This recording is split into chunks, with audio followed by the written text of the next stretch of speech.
um dos locais mais assombrados do mundo.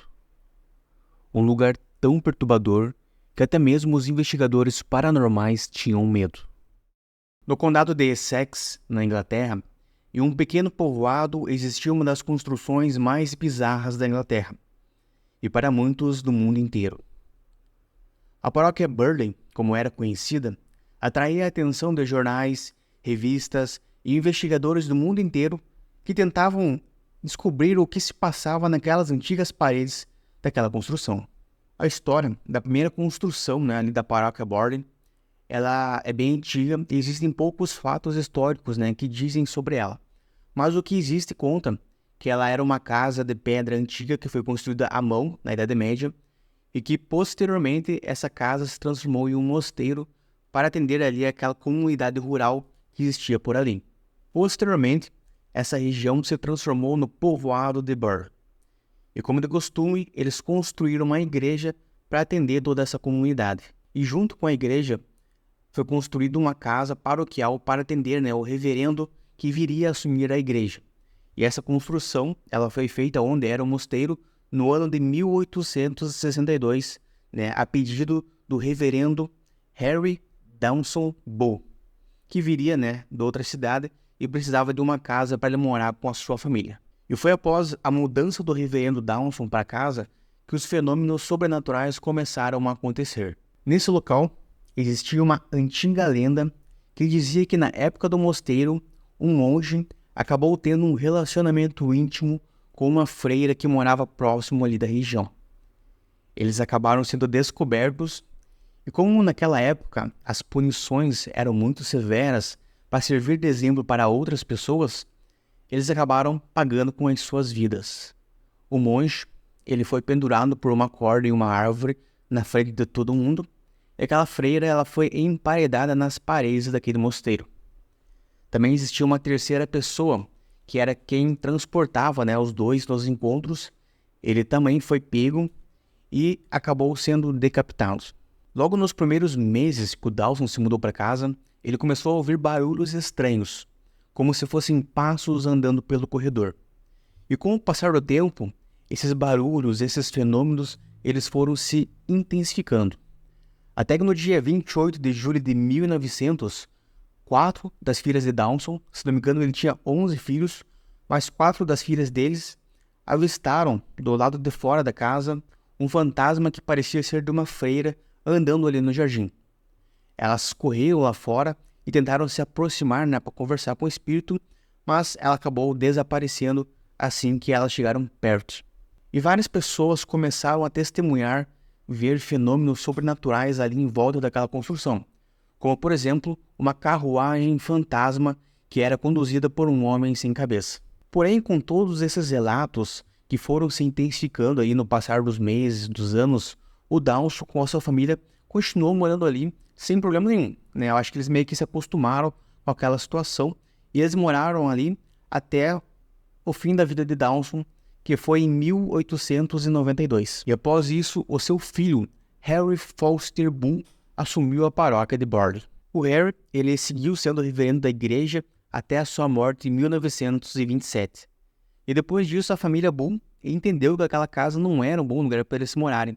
E eles saíram da casa, deixando ela vaga. No final do ano seguinte, o reverendo Guy Eric Smith, com a sua esposa, se mudaram para a reitoria Burley. E pouco tempo depois, a esposa do Smith, que se chamava Mabel, ela estava fazendo uma limpeza ali na casa, nos armários antigos, e dentro de um desses armários, ela encontrou um embrulho de papel. E quando ela abriu esse papel, esse embrulho de papel, ela viu que tinha um crânio de uma pessoa lá dentro, que posteriormente descobriram que era de uma mulher. E mesmo sem saber de quem era aquele crânio, o que tinha acontecido com aquela pessoa, eles foram lá e enterraram no cemitério da igreja Burley. E logo depois disso, eles começaram a vivenciar vários fenômenos ali bizarros, como o som de passos bem fortes nos corredores, sussurros pela casa, sons de cavalos do lado de fora da casa e sons de sino tocando. Ali tinha alguns sinos, mas eles estavam com as cordas cortadas, mas eles podiam ouvir os sons do sino tocando à noite. E com tantas atividades paranormais acontecendo ali na casa, e somente os dois morando, antes a família Bull eram várias pessoas que moravam lá. Agora era apenas o Smith com a esposa dele. Eles decidiram entrar em contato com um jornal chamado Daily Mirror para que eles enviassem alguém ali para fazer uma investigação naquela casa. E o jornal, ele mandou um repórter para fazer um artigo descrevendo todos aqueles fenômenos que estavam acontecendo ali na casa. E esse mesmo jornal, ele entrou em contato com um cara que se chamava Harry Price, que era um investigador sobrenatural. Eles entraram em contato com ele, convidando ele para ir até casa para fazer, né, uma investigação bem completa ali. Só que assim, depois que o Price chegou na casa, alguns fenômenos que nunca tinham acontecido antes começaram a surgir. Como, por exemplo, pedras sendo arremessadas, objetos caindo no chão, escritas surgindo na parede, escritas surgindo na borda do espelho, e todos esses fenômenos nunca tinham sido vistos antes. E depois que o Price saiu da casa, esses fenômenos simplesmente pararam de acontecer. Posteriormente, a própria esposa do Smith, ela comentou que achava que o Price ele estava criando, né, simulando aqueles fenômenos sobrenaturais. E com tudo isso, nesse mesmo ano, os Smiths eles acabaram deixando a casa. E agora, como muitas pessoas sabiam, né, das histórias, dos fenômenos sobrenaturais ali na casa, começou a ficar mais difícil de encontrar um reverendo para assumir, né, a paróquia de Borley. Até que em 1930, o reverendo Lionel Foster, junto com a sua esposa e a sua filha, se mudaram ali para casa, né? Ele assumiu a igreja como reverendo, onde ficou até 1935, durante 5 anos. E esse Lionel, ele era uns parentes distantes aí dos primeiros reverendos que moravam ali na casa, né? Dos Bulls, ali do Harry e do Henry. E durante esses 5 anos, essa família também se deparou com muitos fenômenos acontecendo ali.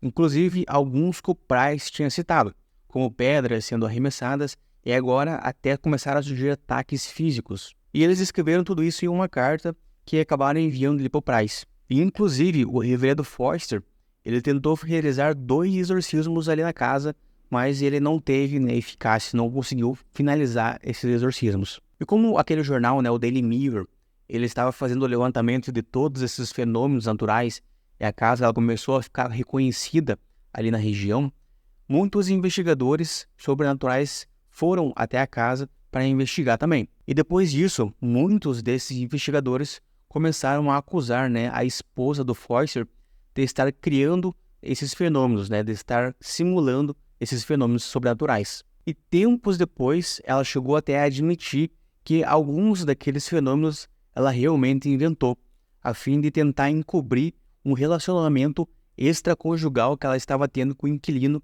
que estava morando ali na casa. Com a saída da família da reitoria, ela ficou um tempo desocupada.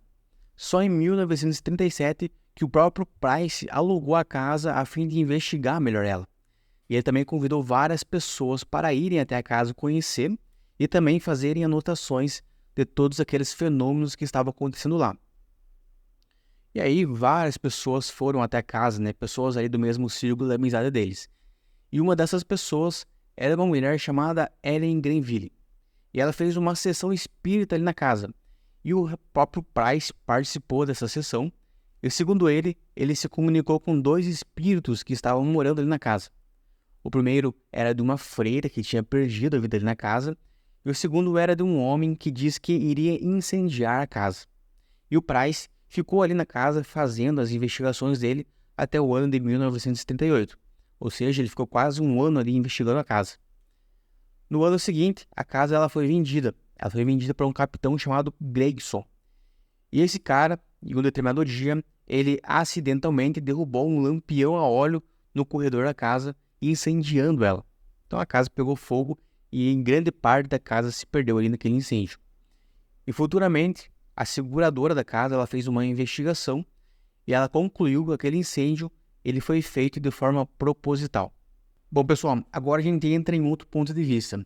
Depois que o Harry Price morreu, começou a surgir vários repórteres e investigadores que acompanharam ele na casa durante aquele tempo, alegando que tudo aquilo era uma falcatrua inventada pelo Price, que na verdade não existiam aqueles fenômenos e que a casa não era assombrada. E assim, isso até faz sentido, sabe? Porque a casa ela sempre apresentou fenômenos sobrenaturais ali. Ela realmente era assombrada. Porém, quando o Price chegou na casa, esses fenômenos eles se intensificaram muito e começou a surgir outros fenômenos que ainda ninguém tinha visto. Então a gente fica um pouco na dúvida, será que o Price ele não inventou algumas coisas ali para tentar aumentar a fama da casa, né, dela sendo mal assombrada? Inclusive um repórter que foi até a casa, conhecer a casa junto com o Price, em um determinado momento que ele estava andando pela casa, ele recebeu uma pedrada na cabeça, era uma pedra bem grande.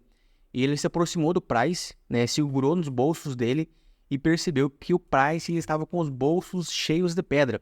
Então, era ele que estava arremessando aquelas pedras. Bom, de fato, né, muitas pessoas alegaram ter vivenciado coisas sobrenaturais ali na casa, vários reverendos que passaram por ali junto com as suas famílias. Os próprios vizinhos ali, né, relatavam também muitos acontecimentos, mas fica um pouco evidente que realmente algumas coisas que foram aumentadas a fim provavelmente de trazer mais fama ali para casa. E assim, a construção da reitoria, né, ou o que restou dela, foi demolida no ano de 1944, levando com ela ali todos aqueles mistérios que aconteceram ali. Só que assim, mesmo assim, ali aquele povoado, né, da Border, eles ainda contam as histórias, né, de tudo que aconteceu ali. Porque aquela época foi realmente bem movimentada. Várias pessoas conversavam sobre os assuntos ali da reitoria, várias pessoas vinham de fora, e como era um povoado pequeno, então todo mundo, né, se conhecia, todo mundo conversava entre si. Mas é isso, pessoal. Essa então foi a história, né, da reitoria Border. Se você acredita que essa história realmente é verídica, né, que realmente essa construção ela era assombrada, deixa aqui também nos comentários a sua opinião. E se você também não acredita, né, acha que o Harry Price lá, ele realmente inventou tudo aquilo a fim de trazer mais fã para casa, também opina aqui embaixo, beleza? Então, esse foi o vídeo da reitoria Border. Se você é novo aqui no canal, se inscreva e ative as notificações para você ficar atento aí nos próximos vídeos. A gente está começando com o canal aqui, então é muito importante o apoio de vocês, beleza? Então um grande abraço e até a próxima.